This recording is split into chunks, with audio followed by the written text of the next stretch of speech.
One of these men is an inventor of new cocktails. What is your name, please? My name is Joe Gilmore. My name is Joe Gilmore. My name is Joe Gilmore. Only one of these men is the real Joe Gilmore. The other two are imposters and will try to fool this panel. Tom Poston, Robin Bane, Don Ameche, and Betty White on To Tell the Truth. And here sitting in for Bud Collier is the star of Play or Hunch, Merv Griffin. Thank you, Johnny. Thank you very much. Thank you, ladies and gentlemen. It's a great pleasure to be here. To Tell the Truth is brought to you this week by Aerowax, made with natural wax for a shine that mops back naturally. Aerowax. Well, panel, I always get a great kick out of watching you at home. It's a pleasure to be among the living here tonight. I'm sure we're going to give you a good time, and particularly a rough time. They promised me that. Robin, I understand this is your first time on the panel. I'm right with you, Merv. Good. I'm first We're time over together. here. We'll sink together. We'll lean together, I can promise you that. So, panel, please open your envelope, take out your affidavit cards for the first time, and follow along as I read. I, Joe Gilmore, am a bartender. I have mixed drinks for such people as President de Gaulle, Bing Crosby, Sir Winston Churchill, Cary Grant, and many others. To honor important people and events, I often create special cocktails. Among these have been the Missouri Mule, the Royal Arrival, Fourscore, and the Abbey Bells. I'm here in the United States to pick up new ideas for drinks that I can take back to England. I am the head bartender in the famous American bar of the Savoy Hotel in London. Signed, Joe Gilmore.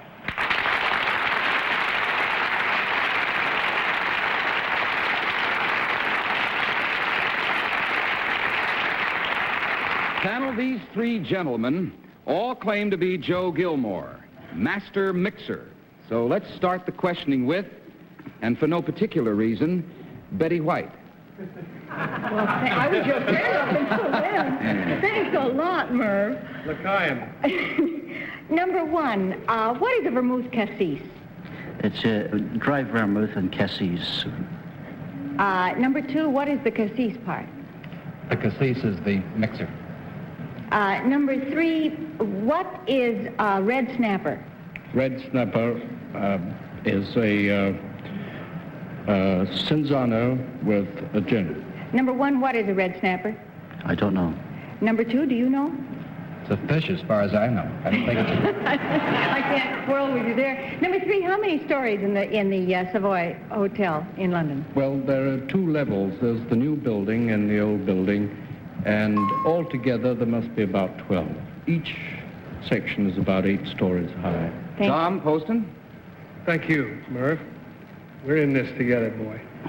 Number one, what is falernum? I don't know. Do you know number two? No, I don't. Number three, do you know what falernum is? That's funny. Number one, how far is the entrance of the old Savoy from the street?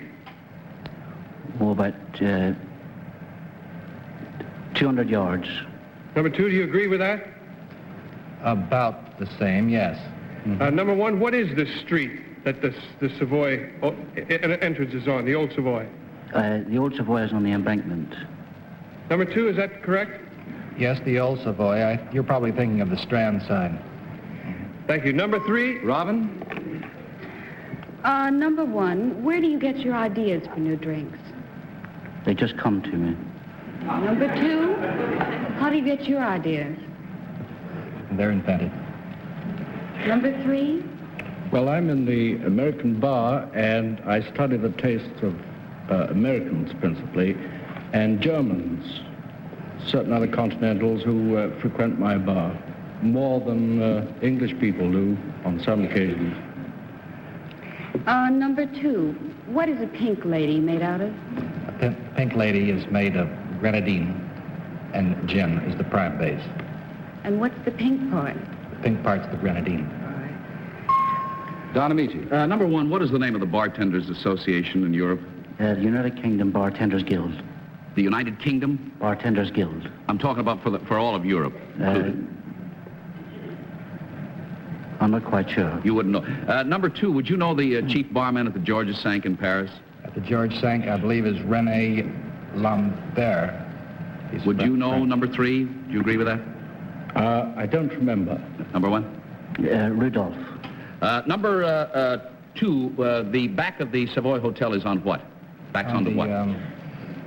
Victoria Embankment. Number 3, is 53 a real good year in Champagne? Not especially. Number 1 is... Time's up, panel.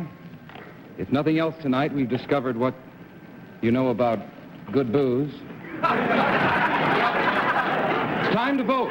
And I might say without consultation, mark your ballots and select number 1, number 2, or number 3. The team of challengers will get $250 for every incorrect vote. Ballots all marked? Everybody made a decision? Don, are you cogitating or have No, you? I've You've made your already decision, marked, yes, right? thank you. Always Tom? I'm the one. I voted for number 2. As you can easily see, I changed it. I did, but I couldn't believe that the Strand, that the Savoy, the street the Savoy entrance was on was the Embankment. And that's what made me vote for number 2, because he seemed to be right in his other answers. Robin, what's your vote? Well, I voted for number 1, merely because I think he has the friendliest face, and it's also a little bit red, and I think most bartenders have red faces.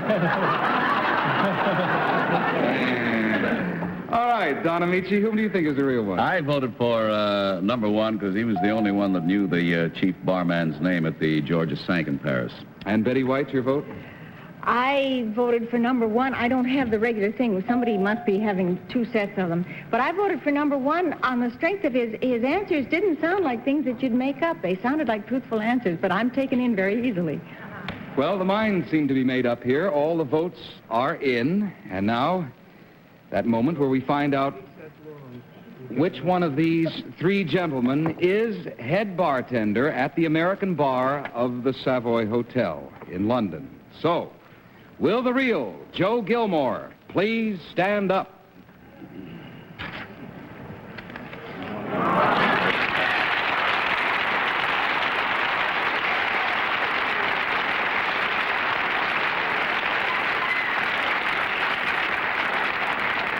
Thank you, Joe Gilmore. Number 2, would you tell us your real name and what you really do? Yes, my name is Walter Root. I'm the director of group sales, Embassy Tours, Times Square, New York.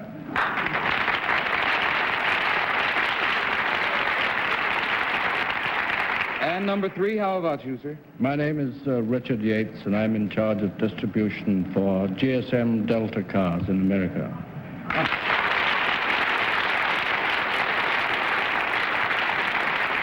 Well, there's only been 1 incorrect vote, which means a total of $250 from Aerowax. And on your way out, gentlemen, there's a gift box of fine products from the makers of Aerowax for each one of you. Thank you very much, and good night to you. Thank you, Bob. Here we go, panel. Now let's have our next team of challengers.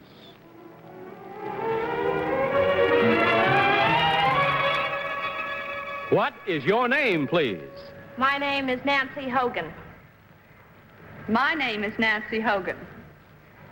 My name is Nancy Hogan. Panel, please listen while I read this affidavit.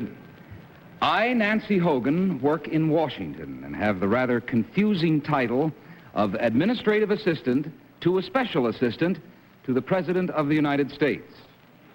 While my duties sometimes include borrowing pictures from the Smithsonian Institute and helping to redecorate the cabinet room, my main function is being Girl Friday to the President's cabinet. I notify the members of the meeting schedule, assemble material for the meeting, and coordinate the agenda. I have my own office in the White House. To me, one of the most unusual things about my position is that it is the first steady job I have ever held. Signed, Nancy Hogan. A panel, these 3 very attractive ladies claim to be Nancy Hogan, Girl Friday to the cabinet. So let's start the cross-examination with the Don Ameche?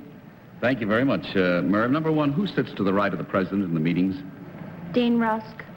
Number two, who sits to the left of the president? McNamara, Defense, Secretary of Defense McNamara. Number three, what is your salary? I prefer not to say. Number one, what is your salary? I don't think I should say. Number two, you... I cannot say. You cannot say. Number two, what is Mr. Rusk's first name? Dean Rusk. Number three, how often do the cabinet meetings take place? Once a week, generally. Number one, what are Mr. Ribikoff's, what is he secretary of what? Health, Education, and Welfare. Number two, who is Secretary of Labor? Mr. Goldberg. I'm sorry, Don. Betty? You're not half as sorry as I am. Number three, who is the Secretary of the Interior? Mr. Udall. And his first name, number one, please? Stewart. And number two, what is his home state? I would not know. Number three, do you know? Kansas. And number one, do you know? Arizona. Number two, how many full cabinet meetings has President Kennedy held since he took office, January 20th? He will have his fifth on Friday. And number three, do you agree with that? He had his fifth today. Number one, I'm just curious, how come this is the first steady job you've ever held? Well, I just graduated from college, and previously I just worked for the campaign. So start at the top and work your way down. Tom? Thank you, Merv. Number one, did your job require any special training? No, it didn't. Number two, is that, do you agree with that? Yes, I do. Number three? Yes, I do. Number three, who preceded you Who preceded me? under President Eisenhower? There was no one, but my boss was not there under President Eisenhower. Well, I would expect that, I guess. What's the matter? Didn't he help him in the campaign? Number two, have you ever seen the rocker?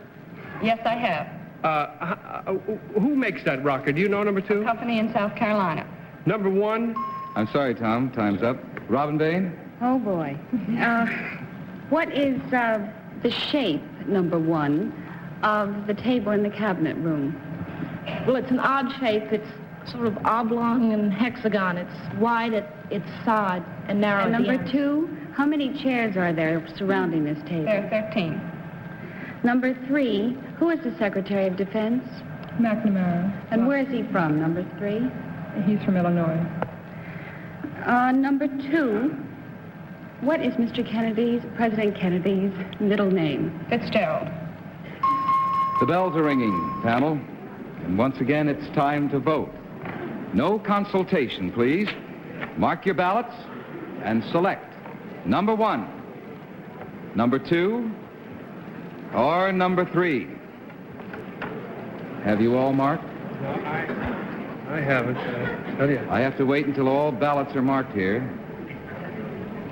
Everybody set and ready? All right, Tom, for whom did you vote? Oh, I voted for number three, and I had to look myself. I forgot what I wrote down on there. I voted for number three. As you can see, my reasons aren't too good. But,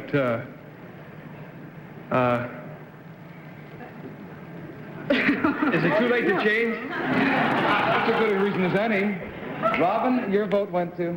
Well, I voted for number one for the same reason that Tom voted for number three. Very good reason. Don, you must have a reason. No, actually, the only reason, well, number three, I thought gave a couple of incorrect answers. Number one seemed to be the most familiar with all the things that I know about this thing called cabinet meetings in Washington, which isn't very much, I'm afraid.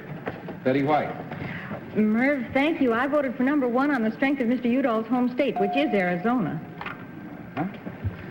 All right, the votes are in, decisions are made. So now, once again, comes the moment, and we'll see which one of these three ladies is the real Girl Friday to the cabinet. Will the real Nancy Hogan please stand up?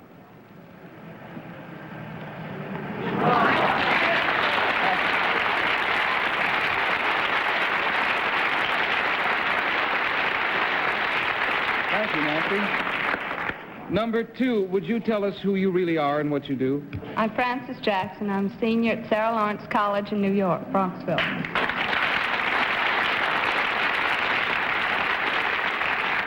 And number 3, how about you?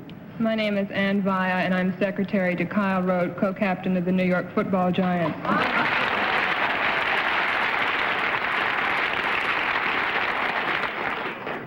May I ask a question? Yes. Why does a professional football player need a secretary? Because he's sports director at WNEW Radio in New York. I see. I had visions of you running down the field with him. Well, let me see. There was only one incorrect vote, again, which means a total of $250 from Aerowax. And on your way out, ladies, there's a gift box of fine products for the makers of Aerowax for each of you. Thank you very much, and good night to you. Thank you. Let's have our third team of challengers.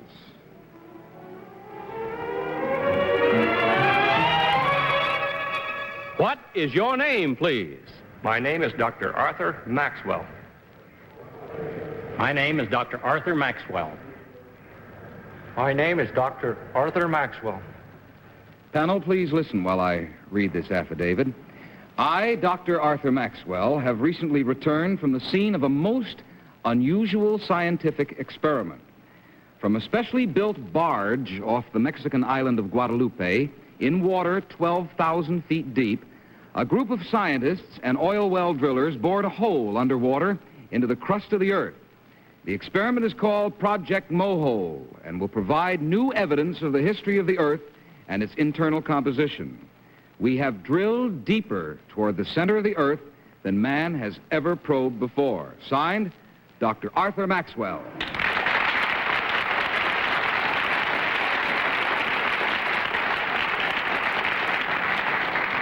All right, panel. These 3 gentlemen all claim to be Dr. Arthur Dr. Arthur Maxwell of Project Mohole. So we'll start with Tom Poston. Thank you, Mo. Number 3, what is the most interesting specimen you have brought up so far? The basalt rock from the bottom of the ocean. That's the most interesting. Number 2, what is the composition of your drill point? It was diamonds. In what? It was diamonds set in steel. Number 2, have you ever had to change that point? Yes, we lost 2 of them opposite La Jolla, and they had to be replaced. Was that where the drilling took place? No, originally we made 2 tries opposite La Jolla, and we lost some drills, and then we moved south to Guadalupe. Number 1, is the project completed? No, it isn't. This is merely the engineering phase of the project. What's the name of the laborers? What do you call the laborers that help you on this project? What are they called? Well, the laborers, in this instance, were oil well people, and they're called roughnecks. Robin? Number 1, what is the center portion of the earth called? Well, it's not known for certain exactly what the composition is. However, it is called a core, and it's thought to be composed of molten rock and nickel. Number 2, who or what was the Mohole project named after? It was a Yugoslavian named something like Mohorovicic. Of course, what else? Number 3, how far down is Mohole? Mohole is about 6 miles below the ocean surface. And number 3, why don't you drill from the continent rather than from the water? Because under the continent you would have to drill about 3 times this deep. I see. Don, number 3, who was the sponsor of this project? The National Science Foundation was the sponsor. Number 2, what is the size of the pipe you used? Well, they're about 60 feet long and about that big around. In other words, and number 1, what inch pipe is it that you sink down into the diameter? I beg your 4 pardon? inch. Pardon me? 4 inch. 4 inch. Number 3, would you agree with that? Yes, I'd say it's about 4 inch. 4 inch pipe. Number 3, who makes the drill that you use in these experiments, these drilling? The Christensen Diamond Company. Number 2, how much do you drill a day? How many feet? Oh, they made about 300 feet a day. Number 1, what is the least number of feet ever made in a day? Under what particular Drilling into the earth. In the earth or in water? Well, you don't drill in the water, do you? This particular project we did. Well, I'm talking, you drilled into the earth, did you not, underneath the water? Yes, that's correct, yes. Yeah, what's the least number of feet into that you drilled in one day? Well, approximately, if it's solid rock, it would be approximately maybe a foot per hour. Yeah. What, Betty? Thank you, Merv. Number 3, when you broke the bit, as number 2 said you did, how did you go about going on with the drilling? How did you mark where you had been drilling? We just brought the whole works back and started over again. We just lost everything at that time. Number 2, how did you mark the spot where you had been drilling? We just pulled up and moved on. Moved on. You didn't go back drilling in that same position again? No, because this was just an experiment. Number 1, what did you do about going back to drill? If you had gotten down so many feet and then had to pull a bit out, you wouldn't want to have to start all over again, would you? That's a good question. I like that one. In this particular case, it would have been necessary to start all over again. Why? The bells are ringing, my friends, and it's once again time to vote. So please mark your ballots for number 1, number 2, or number 3. All ballots marked? You've all made your decision? Yeah. All right. Tom Poston, for whom did you vote? Number 3, I like the answers that he gave, although I must say that they were all very well coached, as usually the contestants are, but I thought it was number 3. Robin? Well, I voted for number 3, too. I must admit, number 2 looks more like a scientist, but number 3 looks like he's been out in the sun, so I guess I'll vote for number 3. Don? I voted for number 3 also, Merv, principally because I thought his answers sounded the most sincere to the questions that we asked of him, which I'm sure were not very intelligent. And Betty? Well, I don't care which one it is. I think the whole concept of this experiment is about as fascinating, is just as fascinating as the outer space thing. And I read that when they broke a bit, they had to start all over again because there was no way of marking where they were drilling. And number 1 came as close to answering that as anybody. I hope it's number 1. The votes are in. I see you've all made your minds up. And now let's find out which one of these 3 gentlemen is the real scientist with Project Moho. So, will the real Dr. Arthur Maxwell please stand up?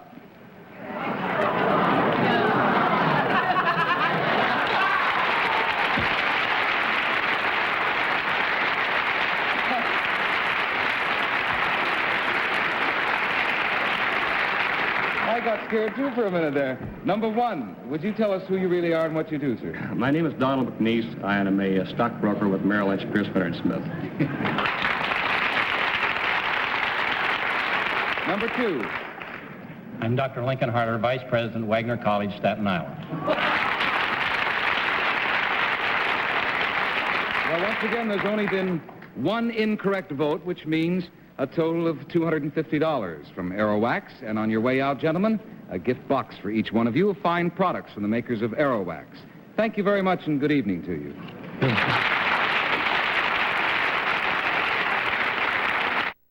Well, panel, I promised you a rough time tonight, but you gave us a rough time. You did mighty well. And I might add here that Robin Bane, for your first time on To Tell the Truth, you got all correct answers. Congratulations to you. Thank you, Will. Very nice job. Panel, it's once again time to say good night, and I thank you all for being so kind. I think Robin's disgusting. Wait a minute. All right. Here, girls. The program is to tell the truth. Thank you all. Good night to you, panel. Thank you, Merv, for coming. This is Merv Griffin saying good night for Aerowax, and I'll see you all tomorrow on Play Your Hunch, incidentally. And as Bud Collyer always says, what does Bud Collyer always say? Hello, panel, and how are you? To Tell the Truth is a Mark Goodson, Bill Codman production. The name in our mailbox is Porter. To our friends, we're Pete and Gladys. And we're at home next on most of these stations. Drop in.